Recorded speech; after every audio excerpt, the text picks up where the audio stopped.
Kamusta po mga kabayan? Ito ang Patrol Abroad. Tatlo pang mga Pilipino ang nadagdag po sa hanay ng mga kababayan natin na sumasabak po sa politika dito sa Canada.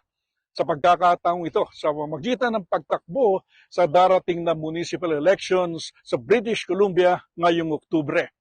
Ang tatlo po ay tatakbo bilang konsihal sa dalawang magkakahiwalay na lungsod sa BC. Detalye mula po kay Rowena Papasin. Formal nang naglunsad ng kanilang kandidatura sa pagkakonsehal sa Richmond, BC ang dalawang Filipino-Canadian.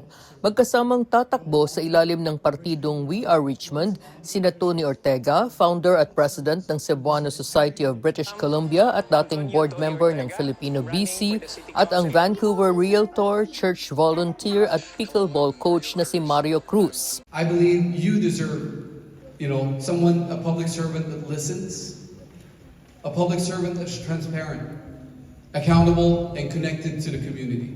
Would you like to see yourselves roaming around in the nighttime and you're not safe? Would you like to see yourself that your son and daughters roaming around at the midnight with hesitations that their things happen to them? We don't need that. We don't need that. Si Ortega ay kilala bilang isang community leader na nanguna sa fundraising efforts para makapagpatayo ng Santo Niño Shrine sa simbahan sa Agassiz, BC at sa pagdaraos ng Sinulog Festival sa Vancouver. Kasama rin siya ni Deputy Speaker Mabel Elmore sa Victoria, BC nang pasinayahan doon ang unang selebrasyon ng Lapu-Lapu Festival. Ayon kay Ortega, napapanahon nang magkaroon ng mas mahalagang papel sa politika ang mga Pilipino. Kung puno po yung simbahan with the Filipinos, I think it's also the right time that we can also step up in the governance. Kahit ano man siya in the local government or in the parliament or somehow in the higher position, it's a high time because the Filipinos, we have a lot. I tell you honestly, mayroon po tayong potential. So kailangan na natin to step up. Sinigundahan ito ni Cruz na nagsabing natural sa mga Pilipino na maging matulungin at ito rin ang nagtulak sa kanya para sumabak sa politika at tulungan ang mga residente ng Richmond. As a realtor, one of the reasons I really want to help is because we want to make sure that Richmond, being a big city, progressive city, we want to make sure that our children can afford to live here as well. Yeah, and also the seniors. Naging mainit ang pagsuporta ng mga kababayan sa kandidatura ni Ortega at Cruz. After I've heard Mario actually spoke today, I felt like, I felt moved by his speech. So I think the chances of him actually making it to this election is, for me, it's quite high. It's good to know that a lot of Filipinos are coming out to run in political arena because at least yung mga Filipinos are being heard. Nagpakita rin sa campaign launch ng We Are Richmond si MLA Mabel Elmore upang suportahan ang dalawang Pilipino, partikular na si Ortega.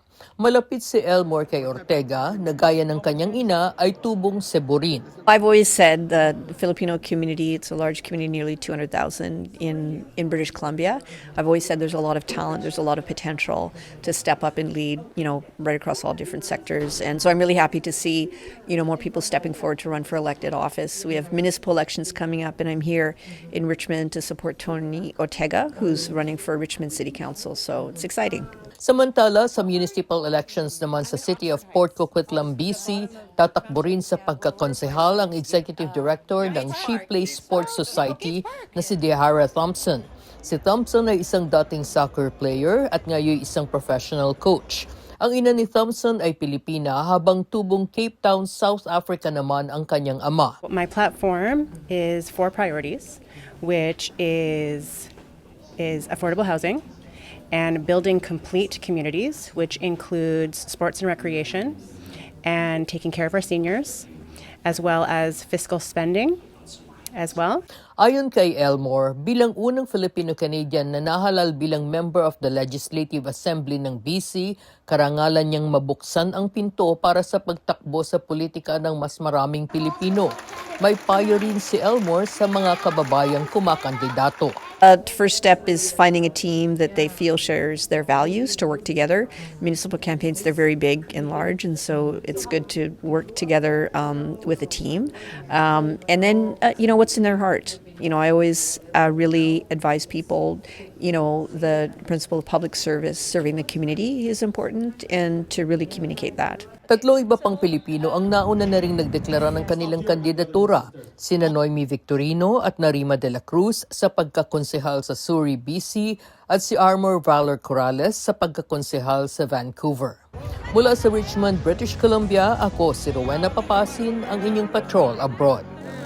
At yan po ang latest sa Patrol Abroad. Ako po si Henry Umaga Diaz. Hanggang sa muli.